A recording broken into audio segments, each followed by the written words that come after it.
ಯುವಕರು ಅಲ್ಲಿಂದ ತಪ್ಪಿಸ್ಕೊಂಡು ಹೊರಟೋಗ್ತಾ ಇದ್ರು. ಅವರು ಸೈನ್ಯವನ್ನು ಕಟ್ಕೊಂಡು ಮತ್ತೆ ಬಂದು ಯಾರು ತಮ್ಮ ಮೇಲೆ ದಾಳಿ ಮಾಡಿದ್ರು ಆ ಜನಾಂಗದವರ ಮೇಲೆ ದಾಳಿ ಮಾಡಿ ತಮ್ಮನ್ನೆಲ್ಲ ಬಿಡಿಸ್ಕೊಂಡು ಬರ್ತಾ ಇದ್ರು. ಇದು ಹೀಗೆ ನಡೀತಾ ಇತ್ತು. ಮಂಗೋಲಿಯನ್ನರು ತಮ್ಮ ಮಕ್ಕಳಿಗೆ ವ್ಯವಸಾಯ ಮಾಡೋದು ಹೇಗೆ, ಕುದುರೆ ಬೆಳೆಸೋದು ಹೇಗೆ, ಬೇಟೆ ಆಡೋದು ಹೇಗೆ, ಆಯುಧಗಳನ್ನು ತಯಾರಿಸೋದು ಹೇಗೆ, ಇದೆಲ್ಲ ಕಲಿಸ್ಕೊಟ್ಟು ಅವರು ಒಂದು 8-9 ವರ್ಷ ವಯಸ್ಸಾಗ್ತಾ ಇದ್ದಂಗೆ ಅವರಿಗೆ ಮದುವೆ ಏರ್ಪಾಟನ್ನು ಮಾಡ್ತಾ ಇದ್ರು. ಒಂದು ಹುಡುಗಿಯನ್ನು ನೋಡಿ ನಿಶ್ಚಯ ಮಾಡ್ತಾ ಇದ್ರು. ಆ ಹುಡುಗ ಒಂದು ಯುವಕನಾದ ನಂತರ, ಅಂದರೆ ಒಂದು 4-5 ವರ್ಷಗಳ ನಂತರ ಅವರಿಗೆ ಮದುವೆ ಮಾಡ್ತಾ ಇದ್ರು. ಈಗ ಟೆಮೋಜಿನ್ಗೆ 9 ವರ್ಷ ವಯಸ್ಸಾಗಿದೆ. ಅವನು ಎಲ್ಲ ವಿದ್ಯೆಗಳನ್ನು ಕಲ್ತಿದ್ದಾನೆ. ಚೆನ್ನಾಗಿ ಬೇಟೆ ಆಡ್ತಾನೆ, ಚೆನ್ನಾಗಿ ಅವನು ಬಿಲ್ಲು ಬಾಣಗಳನ್ನು ಉಪಯೋಗಿಸ್ತಾನೆ, ಕುದುರೆ ಸವಾರಿ ಮಾಡ್ತಾನೆ. ಹೀಗೆ ಎಲ್ಲ ವಿಷಯಗಳಲ್ಲೂ ತುಂಬ ಆಸಕ್ತಿ ಇದೆ, ಚೆನ್ನಾಗಿ ಬೆಳೆದಿದ್ದಾನೆ. ಒಂದು ದಿನ ಹುಲುನ್ ಯಸುಗೈಗೆ ಹೇಳ್ತಾಳೆ, ಈಗ ಟೆಮೋಜಿನಿಗೆ 9 ವರ್ಷ ವಯಸ್ಸಾಗಿದೆ, ನಾವು ಅವನಿಗೆ ಮದುವೆ ಏರ್ಪಾಟನ್ನು ಮಾಡಬೇಕು ಅಂತ ಹೇಳ್ತಾಳೆ. ಯಸುಗೈ, ನೀನು ಹೇಳೋದು ಸರಿ, ನಾನು ನನ್ನ ಸ್ನೇಹಿತರಿಗೆಲ್ಲ ಹೇಳ್ತೀನಿ, ಬೇಗನೆ ಮದುವೆ ಏರ್ಪಾಟು ಮಾಡೋಣ ಅಂತ ಹೇಳ್ತಾನೆ.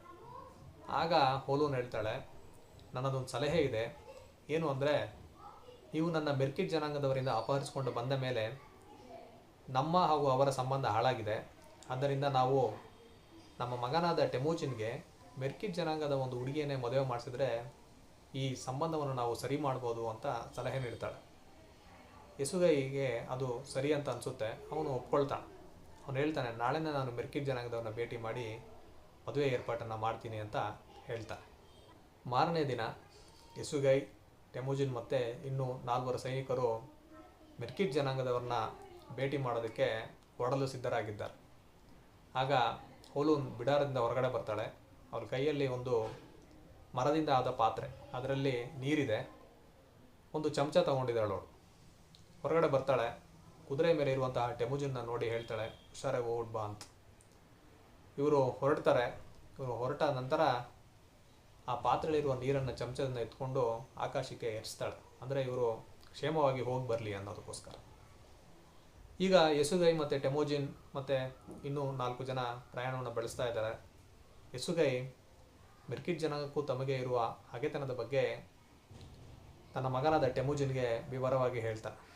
ಹೀಗೆ ಪ್ರಯಾಣ ಹೋಗ್ತಾ ಇರ್ತಾರೆ. ಸಂಜೆ ಆಗುತ್ತೆ, ಕತ್ತಲು ಕವಿಯುತ್ತೆ.